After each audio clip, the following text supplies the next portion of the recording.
A1 tujye kuri A0. Umuntu yakwibaza ati se kuki mutabikorera rimwe? Yego. Ubikoreye rimwe twabura abarimu. Kuko no kuvuga ngo iyo myaka yose nabwo twaba dufite abarimu basohoka. Ariko ibi ngibi bizatuma tukomeza kubona abarimu uko tugenda tu progressinga muri objective. Abana rero bazatangira TTC uyu mwaka utangiye bazakora imyaka 5 mbere ko bigisha. No kuvuga ngo bazangiza bafite no kuvuga ngo umwana urangije umwaka wa gatatu w'amashuri yisumbuye akaba ajyanywe muri TTC azagenda yiteguye kwiga imyaka 5 aho kwiga 3 yari imenyerewe. Yego ni ibyo ngibyo.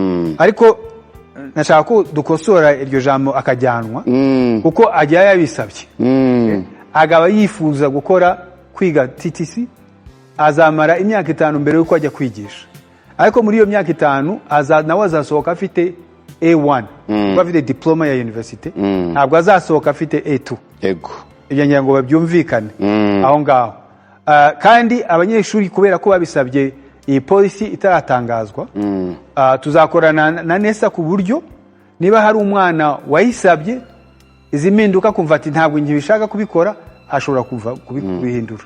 Niba hari undi wumvise ati izi mpinduka niza cyane kanange ngemo atari yasabye TTC, nawe tuzamufungurira kugira ngo yongereho TTC ayisabe nawe agira ayo mahirwe yo kuyikora aho ngaho.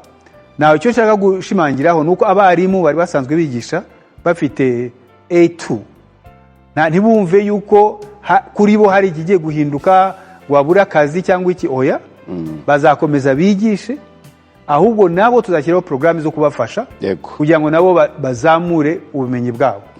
Ikigamijwe ahangaha ni ukuzamura ireme ry'uburezi, ni ugukorana n'abarimu n'aba head teachers kugira ngo tuzamure ireme ry'uburezi, tubongere ubushobozi kugira ngo batange nabo bagire icyo batanga kijyanye n'ibyo ngibyo.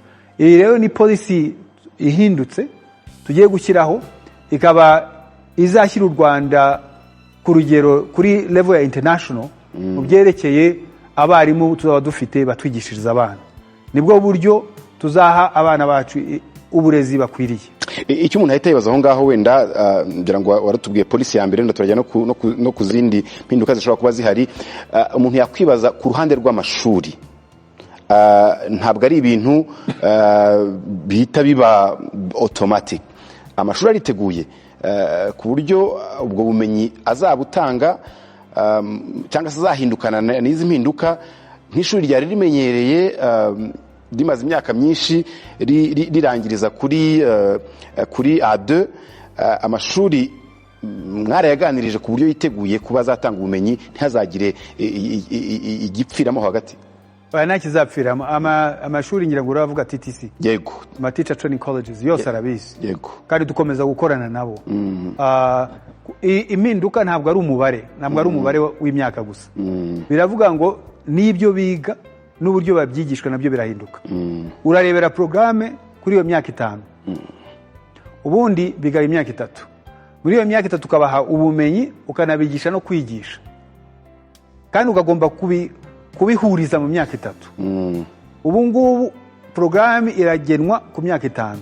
Bivuga ngo icyo ubumenyi ubongereza, igihe ubongereza ubwo bumenyi, pedagogical skills ubaha, ubujuziha, byose biragenda bihinduka. Iyi programme irakorerwa over 5 years. Nubwo imyaka 3 aba ari secondaire, imyaka 2 ari university, ariko ubirebera muri rusange muri iyo myaka 5. Yego. Rero impinduka mu byo biga, ama TTC bari muri ibyo biganiro, University of Rwanda College of Education nayo yari muri ibyo biganiro kugira ngo ibi byose tubihuze.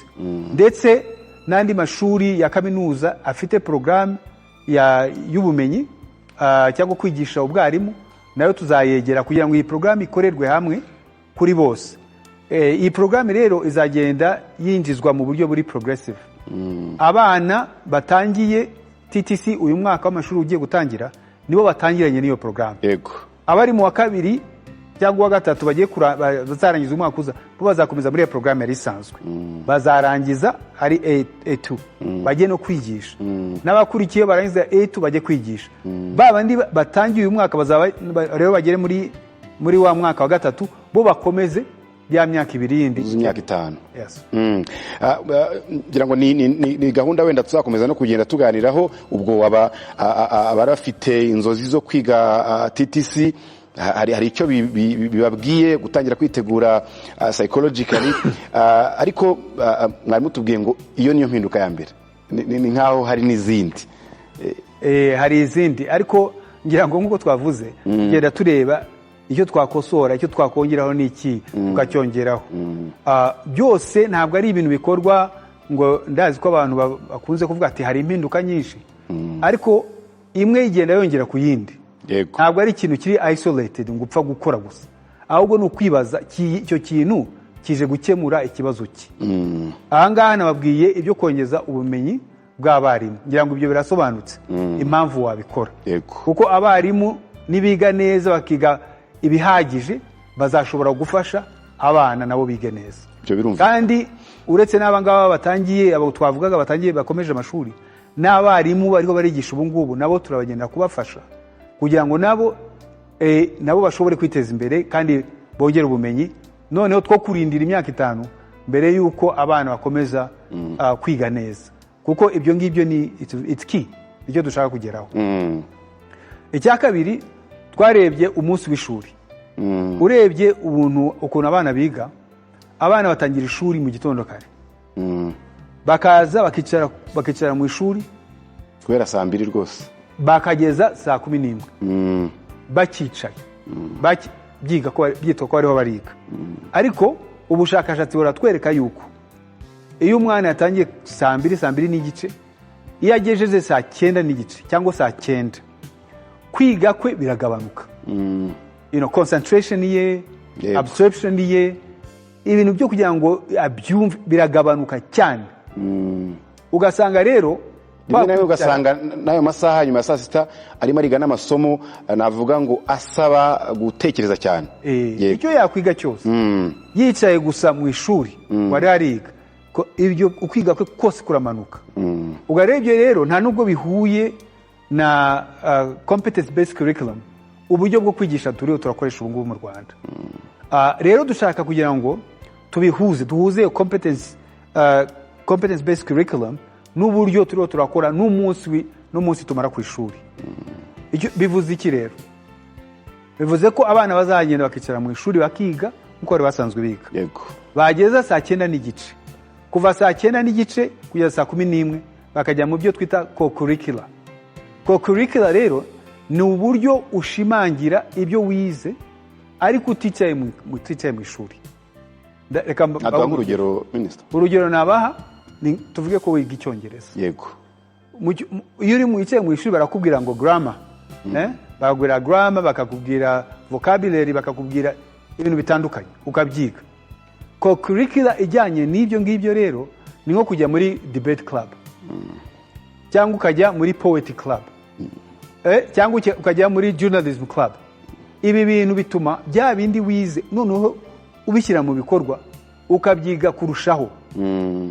Ubundi nibyo competence based curriculum iteganya, ariko ntabwo twabikoraga. Rero icyo gihe dushaka kugiherera co-curricular activity kugira ngo bishimangire ibyo abana bize. Urundi rugero naguha, tuvuge ibintu by'umuco w'Ikinyarwanda. Abana bajya kuri handi imbere bakaririmba bakavuga ngo umuco w'Ikinyarwanda harimo kubyina, harimo gusakuza, harimo ibintu nk'ibyo ngibyo, ariko ntabwo bari barabikora. Ni ukwiga ikibonezamvugo hari akaba bizi neza, ariko nta hantu arabikorera. Muri co-curricular rero azabikora. Wajya muri ibintu bya ICT, hari ibyo wiga, ariko muri co-curricular ukajya noneho muri programming club, ukajya muri computer club. Hari izi club rero zigatuma urushaho kumenya, ugashimangira bya bindi wize muri classroom. Ntabwo byongeye ku byo wiga, ahubwo bigufasha kwiga neza ibyo rusanzwe wiga. Rero ibyo abana biga ntabwo bihinduka, ariko uburyo babyigamo birahinduka. Niyo co-curricular rero navugaga. So abana rero kuva saa 9 n'igice kugeza saa 11 bazaba muri iyo co-curricular activity. Rero ubu REB na RTB guhera iki cyumweru bazaba bakorana n'abadose n'abakuru b'amashuri kugira ngo babishyire muri curriculum, babiyigishe uburyo bazabishyira. Ni nabyo umuntu yahita yibaza muri bimwe twagiye tubona mu burezi, ni ibyumba by'amashuri bihora binongerwa. Umuntu akibaza ngo hari uburyo buhari cyangwa se ni ubuhe buryo buzakoreshwa kugira ngo iyo co-curricular ibe kandi izo activities zibe ariko zikorewe muri premises mu bigo bidasabye ubundi bushobozi cyangwa se ubushobozi buzubakwa n'amashuri. Ahanini nta bundi bushobozi bukenewe. Fata urugero rw'ibyo nababwiye. Niba ugiye kugira debate club urakoresha hahandi hari hasanzwe ku ishuri. Igitandukanye ntabwo wicaye gusa mwarimu ari imbere, ahubwo ni wowe uri urakora, ni wowe urakora izo activities. Tuvuze n'ibintu bya sports kuko ni ngombwa ko na sport ibamo. Hari sport wiga ariko noneho muri co-curricular uragira ugakina umupira, ugakina karate, hari ibintu byinshi ushobora gukora. Rero hari aho usanga nk'ishuri rishobora kuba bafite aho ikigo cy'umupira bashobora gukiniraho, ni byiza bakinira aho ngaho. Hari irindi shuri rishobora kuba ritahafite, ariko siporo ntabwo ari umupira gusa, hari ibindi ushobora gukora. Ibi ngibi bizafasha rwose mu buryo abana biga.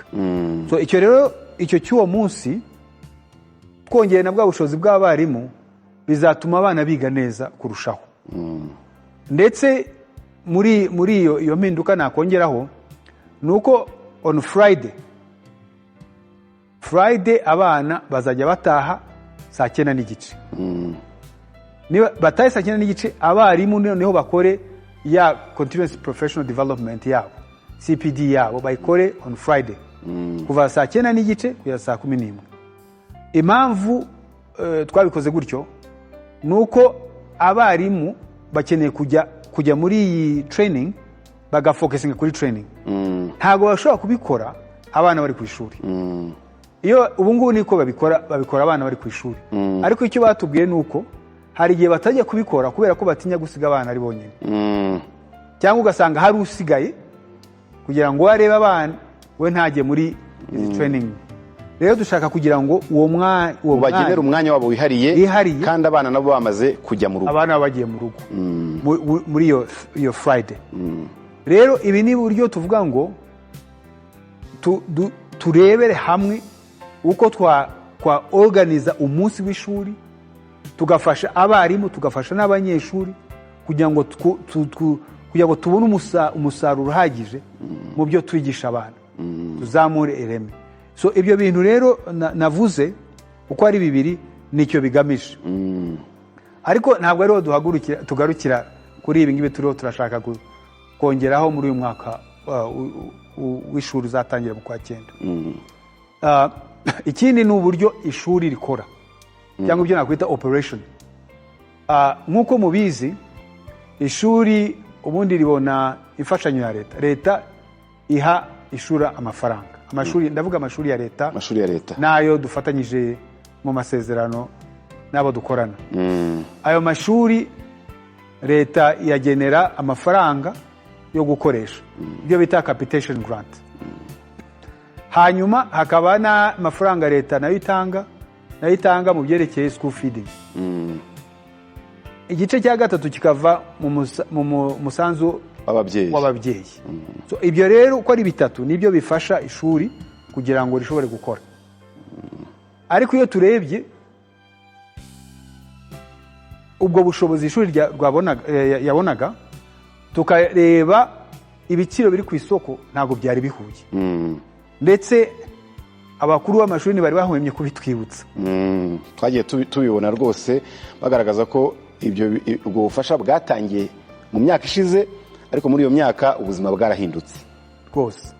Rero muri uyu mwaka uri imbere ubufasha leta iha amashuri buzongerwa kugira ngo buhure n'aho turi ndetse duhure n'ibiciro biri ku isoko. Ariko nanone umusanzu w'ababyeyi nawe uziyongera kuko hashize imyaka 5 ushyizweho. Rero urebye muri ibyo bice ngira ngo bizafasha kugira ngo ishuri rishobore gukora. Iyo urebye ukusaniye amafaranga yari muri capitation grant leta yahaga amashuri aziyongera kuri purusa irenze ibice 65. Amafaranga leta yageneraga amashuri muri cya gice kitari school feeding. Yes. Yego. Rero ubwo ngubwo urumva ko haziza, ariko ntabwo buri shuri ryose rizabonamwe. Biterwa n'umubare w'abanyeshuri, biterwa n'uko ishuri risanzwe riri. Aya mafaranga ariko aziyongera kuri iyo percentage. Yego. Urumva rero ko leta idahwema gushyira imbaraga mu burezi. Ibi ngibi rwose ni ibintu leta ihagazeho. Nyakubahwa Perezida wa Repubulika akomeza kutubwira dushyira imbaraga mu burezi, kandi ni nabyo ubona nyine leta irashyira imbaraga mu burezi. Ababyeyi bose bibaza ngo natwe aratuvuze ko umusanzu wacu uziyongera, ese uziyongera ku kihe kigero? Ese n'ubundi hari n'abantu bakwibaza ngo harya umusanzu wanganaga gute, ariko umubyeyi wese ashyira agatima ati ubwo tuzongera hangana ate? Birumvikana rwose, ni ikibazo bahita bibaza rwose birumvikana. Ababyeyi ubundi bafite abana muri pre-primary na primary batangaga amafaranga 950 ku gihembwe. Ayo ngayo azazamuka abe 2,000. Ni 2,000 by'Abanyarwanda. Yego. Abo ni abafite abana muri pre-primary na primary. Ababyeyi bafite abana muri secondary, iriya wigutaha, ubundi batangaga 19,500. Ubu bazajya batanga 24,000. Nabyo ni ku gihembwe. Yego. Abafite abana bari muri boarding school, ubundi batangaga 85,000. Ubu bazatanga 110,000. Iyi mibare rero ntabwo twayihimbye. Yego. Ijyana na adjustment cyangwa se consumer price index. Rero bireba uburyo ibiguzi byagiye bihinduka, ibiciro ku isoko ko byagiye bihinduka buri mwaka. Ahubwo nko muri boarding school, iyo ukoreye iyo mibare byari kuba menshi kurusha 120,000. Ariko ko yari asanzwe ari menshi, turavuga ngo leta izafasha kugira ngo atarenga ku 110,000. Ariko ni uko nguko bihagaze. Rero ibyo byo kuzamuka ku musanzu w'ababyeyi na capitation grant bizatangira mu kwa mbere. Impamvu twabishyize mu kwa mbere ni ukugira ngo abantu bagire umwanya uhagije wo kwitegura, kandi natwe tubone umwanya wo kubiganira no kubibaganiriza. Kuko ubundi twari kubishyira mu kwa 9, ejo bundi ni mu kwezi kumwe, kandi ababyeyi bamaze no kwitegura ibikenerwa kugira ngo umwaka uzatangire rwose.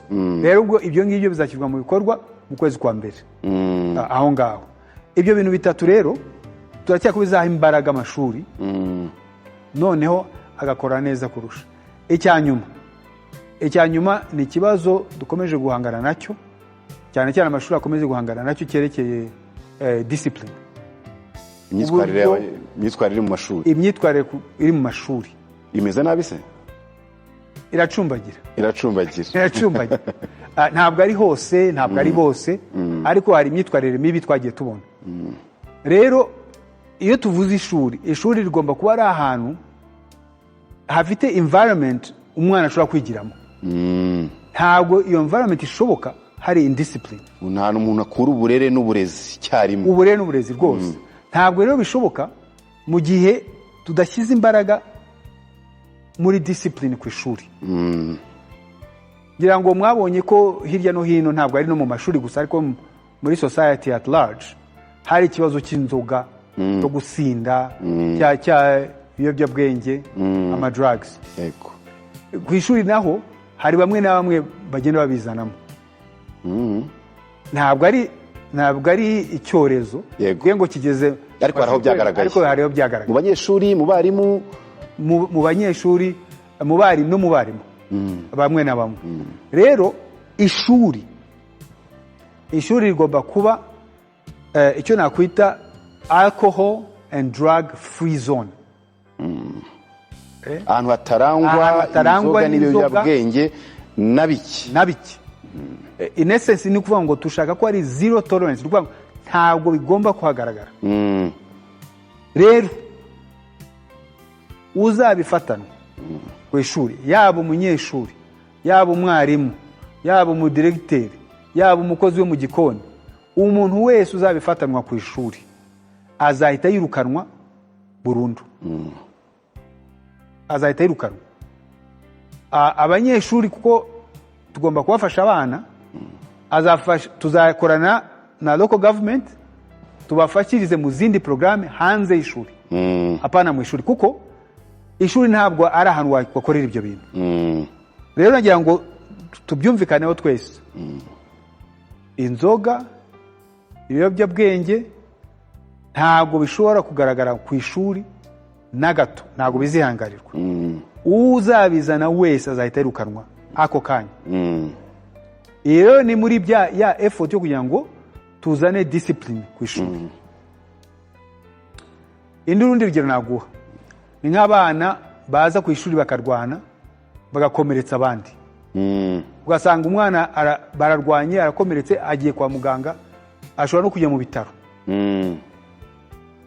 Uretse n'ibyo, hari n'abana bakubise abarimu. Twagiye tubyumva. Bakubita abarimu. Ibintu byo kuzana urugomo ku ishuri rwo kurwana, rwo gukubita abarimu, ntabwo bishobora kwihanganirwa. Uwo mwana azahita yirukanwa, nawe afashirizwe mu zindi programme hanze y'ishuri. Twagiye tubona ariko n'abarimu nabo bagagiye bagaragaraho gukubita abana mu buryo rwose bubi cyane. Rwose ibyo byo nabo nuko discipline ni ku muntu wese. Ku muntu wese, ntabwo ari ku bana gusa, ariko ni ku muntu wese. Ariko mu by'ukuri umwarimu n'umuyobozi w'ishuri n'ababyeyi ku ishuri. N'ababyeyi ku ishuri, abana bagomba kumva yuko abo bantu ari ababyeyi ku ishuri. Yego. Bakabubaha. Ntabwo twatoza abanyeshuri kujya baza ku ishuri ngo bahangane n'abarimu ngo tubyemere, kuko abo bantu bazajya ni mu rugo batangiye gukubita ababyeyi. Ntabwo ari ibintu twakwemera. Rero bagomba kububaha, ariko nabo bagomba nyine kwitwara nk'ababyeyi. Ibyo rero ni ukugira ngo byose bikorwe, iyo discipline iba ihari kandi tuyishimangireho. Urugero rwa nyuma natanga aho discipline igomba gukaza, n'abana bakopeza, ugasanga ibyo gucitinga. Abo bana ndetse hari abo twabonye muri ibi bizamini bya leta, bo noneho bakoresha n'amatelefone. Amatelefone batari bakwiye kuba bazanye no ku ishuri. Aho ngaho tuributsa ababyeyi, tukibutsa abayobozi b'amashuri kugira ngo bakangurire abana, banabibutse yuko kuzana telefone ku ishuri bitemewe, bisiga mu rugo. Byo ni icyambere. Ariko noneho ibi byo gukopera no gukopeza, ubu ngubu iyo ufashwe ubona 0 muri icyo kizamini. Niko byari bisanzwe kandi niko bizakorwa, ahubwo tugomba gukaza kugira ngo koko uwo muco tubuce.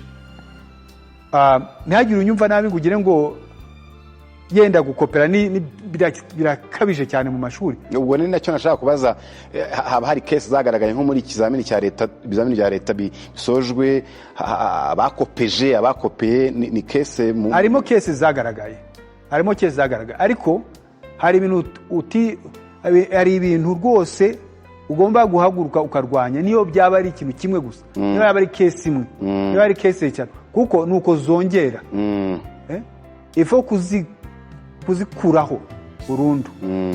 Nicyo mivugiye, nicyo tuma mvuga ko ntagire unyumva aragiye ngo hari icyorezo cyabyo, ariko niyo haba ari case imwe cyangwa ebyiri ni nyinshi, yego, ugomba kuzikuraho. Iyo rero ni case za indiscipline navugaga, tuzahagurukira kugira ngo tuzikure mu mashuri, kuko ibyo dukora byose kugira ngo tuzamure ireme ry'uburezi hatarimo discipline ntabwo bizakunda. So ibyo bintu bine rero nkuko nabivuze nibyo duteganya gukora muri uyu mwaka w'amashuri utangiye, byubakira ku bindi byose byakozwe mbere, kugira ngo dukomeze kuzamura ireme ry'uburezi, hanyuma duhe abana bacu amahirwe yo kugira ngo biteze imbere, banateza imbere igihugu. Twibutsa abadukurikiye ko turimo tuganira na nyakubahwa minisitiri w'uburezi, twagarutse ku ishusho y'umwaka w'amashuri ushize 2025-2026, ibikorwa birimo bikorwa muri iki gihe twita iki kiruhuko, ariko n'impinduka zizagaragara muri mwaka w'amashuri ugiye gutangira hafi mu kwezi kumwe, mu kwezi kwa cyenda tariki ya 7. Mwumvise ko amashuri yigisha uburezi amwe azwi nka TTC azava ku myaka 3 yari isanzwe yigishirizwamo abo bazavamo abarezi, ikajya ku myaka 5, izanakomeza no mu yindi myaka 5 iri imbere. Hari kandi icyo guhindura imyigishirize, abana bakagira isaha imwe n'igice yo kutaba mu ishuri bakurikiye mwarimu, ahubwo bakajya mu bumenyi ngiro, niko nabyita, y'amashuri bize, y'amasomo bize, bakagira uburyo bwo kuyashyira muri practice cyangwa se mu mikoro no mu bumenyi ngiro. Ikindi minisitiri agarutseho ni ikijyanye n'ubufasha leta isanzwe iha amashuri, buziyongera ku kigero cya 60%, ariko kandi ko n'umusanzu ababyeyi barasanzwe batanga nawo hari pourcentage ntoya iziyongeraho. Twari tugeze ku bijyanye n'imyifatire ndetse na discipline byagiye bigaragara ariko bigiye gushyirwamo imbaraga.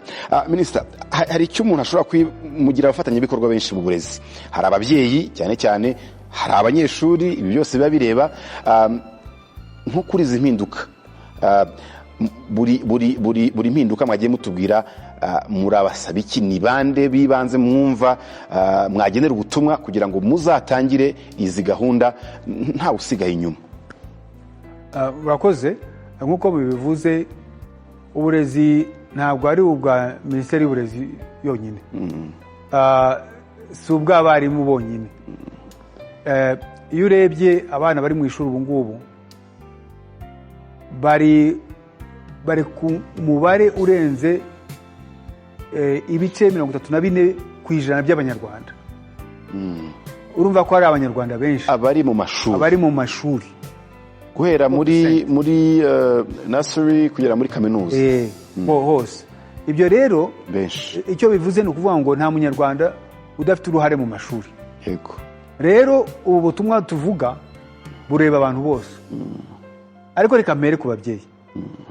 Ababyeyi ubu ngubu abana bari mu biruhuko, ni opportunity yo kugira ngo babaganirize, bababwire iki kibazo cya discipline, bababwire ububi bw'ibi tuvuga bya drugs na alcohol, babumvishe ko ibi bintu bakwiye kubyirinda, bababwire uko bakwiye kwita ku mashuri yabo, kuko ni inyungu yabo, ntabwo ari inyungu y'undi muntu, ni yabo bwite. Babibabwira, babibasobanurire. ngira ngo ababyeyi babikoze bizadufasha, kandi bifasha abana twese dushaka kurerera u Rwanda. Rero ngira ngo ababyeyi mu by'ukuri ni bamwe mu bo tugomba kuganiriza cyane kugira ngo badufashe muri gahunda yo kuzamura ireme ry'uburezi. Ikindi, uruhare rw'ababyeyi cyane cyane contribution yabo, turasaba ababyeyi kugira ngo bayitange, kuko urebye nk'umusanzu batangaga muri pre-primary na primary wawundi wa 950, purusa 60 turimo bayitangaga gusa. Ni ukuvuga ngo hari abandi 40% batajyaga batanga bya 9,000. Wagera muri secondaire bikarushaho, ngira ngo abatangaga bakabaga 50. Igice cya kabiri abandi batange. Ikibazo cyo kudatanga umusanzu w'ababyeyi bituma ishuri ridakora neza, abana rero bagahombera muri ibyo ngibyo. Ndabizi yuko amafaranga dusaba ababyeyi hari ababa bayafite, hari ababa batabayafite bikabagora kugira ngo bayabone, ariko ni investment umuntu akoze mu bana be, ni ukuyashaka tukareba uburyo yashyirwamo. Gira rwose bumve ko iki ari ikintu dufatanyije, ntabwo ari ibintu guhebera leta ngo niyikore ngo nirwarise. Leta nitwe leta nitwe baturage. Ubwo rero nagira ngo rwose aho hantu tubyumvikane tubyumve neza. Indi groupe y'abantu twaganiraga ni abarimu ndetse n'abayobozi b'amashuri. Abarimu badufatiye runini nibo bigisha nibo bakurikira abana, abandi twese ni ukugira ngo tubafashe kugira ngo bakore akazi kabo, ariko ubundi nibo baganiriza abana. Ariko turashaka ko abarimu nabo babyumva bakabigira ibyabo, bakaba abarezi koko, bakarera. Ibyo rero nabo turasaba ko babihagurukira bakabishyiramo imbaraga. Abandi bafatanyabikorwa ari ku rwego rwa international batanga izindi nkunga kugira ngo babaza batunganira, ariko bo banafite bashobora kuhaba cyangwa ntibahabe. Ariko ababyeyi, leta, abarimu, twe nta choice dufite, tugomba kuhaba. Ibintu tugomba kubikora, abandi bakaza bunganira ibyo dukora. Kugira ngo iyo niyo message natanga ku babyeyi, ku barimu, ku banyeshuri, nabo bumve ko ibi bintu aribo bireba, ari inyungu zabo. Ari inyungu zabo. Iyo tuvuga ibijyanye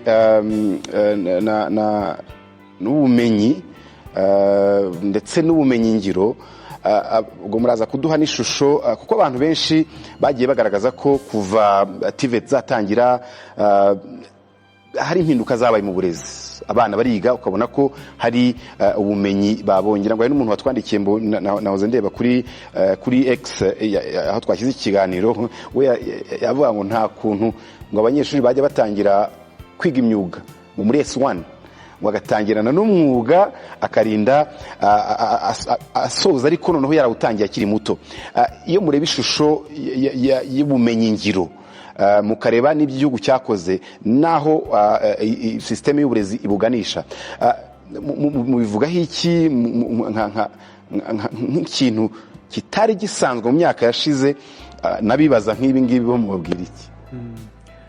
Nibyo koko porogaramu ya leta nuko amashuri ya TVET atera imbere, ndetse polisi iriho nuko twifuza ko purusa 60 y'abanyeshuri bagiye muri upper secondary bajya muri TVET aho kujya muri general education. Urumva rero yuko ari ikintu dushyizemo imbaraga kandi twizeye ko cyafasha abanyeshuri. Ariko icyo dushaka ni ukugira ngo koko dushyire imbaraga muri ayo mashuri, umwana azajya arangiza ashoboye. Ibyo bintu ni byiza cyane. Mbere wingiriraga abantu kujya muri TVET, baje bashaka kujyamo, ubu ngubu barayisaba, ndetse amwe mu masection cyangwa mu mashuri ya TVET arangiza nka coding academy, usanga ari abahanga rwose, abahanga cyane, bakaza bagakora ibintu bitangaje ku isoko. Rero urumva yuko abantu batangiye kwimenya TVET n'akamaro kayo, ndetse ugasanga TVET kuko ubundi yabaga ari dead end, warakoraga ntushobora kujya ahandi, ariko urarangiza TVET ukajya muri kaminuza ugakomeza. So dushaka rero ko gushyiramo imbaraga kugira ngo abana bashobore kujyamo kandi bashobore no kwiga, bavemo bafite ubumenyi. Ibyo ngibyo bizakomeza, ariko icyo tudashaka ni ukugira ngo bibe umubare gusa, ngo usunikiremo abana ibihumbi n'ibihumbi ariko bavemo ntacyo bazi. Ibyo ntacyo byaba bimaze. Tugomba kwibanda ku ireme kurusha umubare, so quality over numbers. Muri ibyo ngibyo kumva ko twatangira ugahita utangira ujya mu mwuga, ngira ngo nanone ugomba guteganya kugira ubumenyi buhagije buri general, uheraho wubakiraho. Tegura umwana mu general education kugira ngo azajye hari afite icyo aheraho. Wowe gutangira gusa ibyo ushobora no kutajya mu ishuri ukajya kubaka, ariko ntabwo uzi igituma uvanze iyo sima, ntabwo uzi biyigize implication ya ntuza ya temperature. Hari ibintu byinshi uba utazi. Ibyiza ni uko ubanza ukagira foundation wubakiyeho none ukabona kujya muri specialization. Nicyo gituma bitaba ari byiza kugira ngo umwana azajya atangira ajya mu kintu atabanje kugira ubwo bumenyi buzamufasha. Kandi nkuko mwabibonye ibintu bikomeza guhindagurika. Iyo ikintu gihindutse ufite a strong base, ikintu wubakiyeho ushobora nawe guhindura ukiga ikindi kintu. Ariko iyo base utayifite uba locked muri cya kintu ushobora kukivamo. Ni ngombwa rero ko umwana yiga akagira urufatizo akabona gukora specialization. Nahoze nsa n'ukora imibare kumva nko ku musanzu w'ababyeyi ugiye kwiyongeraho amafaranga ntabwo ari menshi, ariko none wakumva yo leta yo yongereye ukumva ni pourcentage nini. Ese habaho umwanya wo cyane cyane ibigo biba bifite inama z'ababyeyi, biba bifite ahantu ababyeyi bahurira n'ishuri kugira ngo bumve, ntibumve gusa ngo babasabye kongera, ariko bumve n'icyo leta yakoze, kuko ubigereranyije urumva ko leta yakoze ikintu kinini cyane, icyo isaba ababyeyi ni ikintu gito cyane. Habaho kubasobanurira bakabanza bakumva uruhare rwa leta kugira ngo bibatere n'umuhate wo gutanga umusanzu wabo bumva ko ari cyo leta yakoze. Ibiganiro bibaho nkuko mwabivuze, ndetse mbere mu gitondo twaganiriye n'abayobozi b'ibigo kugira ngo tuganire kuri ibi bintu, noneho badufashe no kuganira n'ababyeyi kugira ngo abantu bose babyumve, bumve izo mpamvu. Ega n'ubusanzwe leta yari isanzwe ifite amafaranga, urebye umubare leta yashyiraga mu mashuri n'ababyeyi ntabwo byari bihwanye. Rero ntabwo nicyo gituma nyine na leta yashyizemo menshi kurusha. Ariko ibi ngibi ni uko bijyanye na politiki y'igihugu, kuzamura ireme ry'uburezi, kongera ubushobozi mu baturage. Ibi ni gushyira umuturage ku isonga. Yego, niyo programme, niyo politiki ya perezida wa repubulika, nayo programme y'igihugu. Rero ibyo dukora byose ni ukujyana muri iyo programme. Leta rwose amikoro yose ifite iyakira mu gufasha abanyagihugu, haba ari mu burezi, haba ari muri